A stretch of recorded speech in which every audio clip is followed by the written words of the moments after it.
মাত্র কয়েকদিন আগেই ইরানের বিপদে ঢাল হয়ে দাঁড়িয়েছিল ড্রাগন চীন। পরম বন্ধুর মতো বাড়িয়ে দেয় সহায়তার হাত।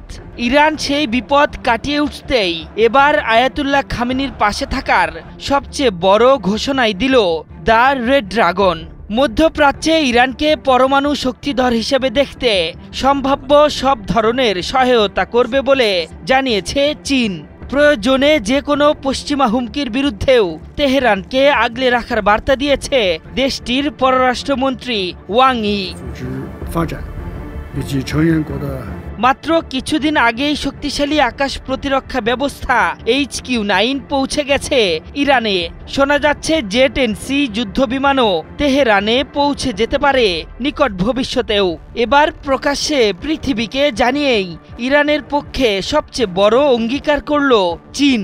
দেশটিতে সফররত ইরানের পররাষ্ট্রমন্ত্রী আব্বাস আরাকচির সাথে পররাষ্ট্র পরিষদের বৈঠকে বসেছিলেন চীনের পররাষ্ট্রমন্ত্রী ওয়াং ই। এই বৈঠকের কেন্দ্রবিন্দুতে ছিল পরমাণু আলোচনা। সেখানে ইসলামী প্রজাতন্ত্রকে অভয় দিয়েছে বেইজিং। বৈঠকে ওয়াং ই বলেছেন, ইরানের জাতীয় সার্বভৌমত্ব মর্যাদা রক্ষা, বল প্রয়োগ ও ক্ষমতার রাজনীতির বিরুদ্ধে প্রতিরোধে বৈধ অধিকার রক্ষা এবং সমাধানের পক্ষে থাকবে চীন।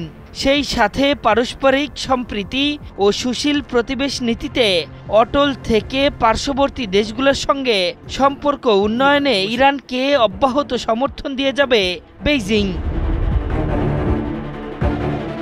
কমিউনিস্ট পার্টি অব চায়নার কেন্দ্রীয় দপ্তরের পলিটিক্যাল ব্যুরোর সদস্য ওয়াং ই বলেছেন, কৌশলগত অংশীদার হিসেবে ইরানের সঙ্গে পারস্পরিক আস্থা গভীর, সহযোগিতা জোরদার, সামগ্রিক আদান প্রদান বৃদ্ধি এবং চীন ইরান সম্পর্ককে স্থিতিশীল ও দীর্ঘমেয়াদে এগিয়ে নিতে প্রস্তুত বেইজিং। সেই সাথে তাদের বৈধ অধিকার আছে শান্তিপূর্ণ পারমাণবিক কর্মসূচির পদক্ষেপ নেওয়ার।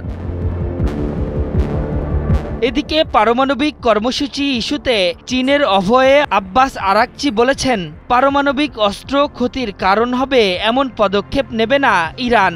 তবে শান্তিপূর্ণ ও বৈধ পারমাণবিক অধিকার থেকে কখনোই সরে আসবে না তেহরান। সমতার ভিত্তিতে সব পক্ষের সাথেই এই ইস্যুতে আলোচনায় বসতে প্রস্তুত আছি। এছাড়া চীনের সাথে আগামীতে আরও সহায়তার আদান প্রদান বাড়ানোর ইঙ্গিত দিয়েছেন Araghchi. Islamic Republic of Iran condemns আমেরিকার নিষেধাজ্ঞার কারণে মুক্ত বাজারে তেল রপ্তানি করতে পারে না ইরান। তবে সেই নিষেধাজ্ঞার ফাঁক গলে ইরান থেকে প্রচুর পরিমাণে তেল আমদানি করে বেইজিং। বিনিময়ে অত্যাধুনিক সব সামরিক সহায়তা দিয়ে থাকে শি জিনপিংয়ের সরকার। আর এভাবেই নিষেধাজ্ঞার বেড়াজালে থেকেও নিজেদের মধ্যপ্রাচ্যের নেতার আসনে বসিয়েছে খামেনির বাহিনী। এখন কোনোভাবে পারমাণবিক কর্মসূচিতে সফল হতে পারলে ইরান চলে আসবে সুপার পাওয়ারের কাতারে।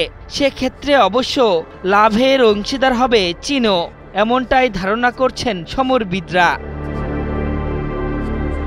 আশরাফুল ইসলাম, ৭১।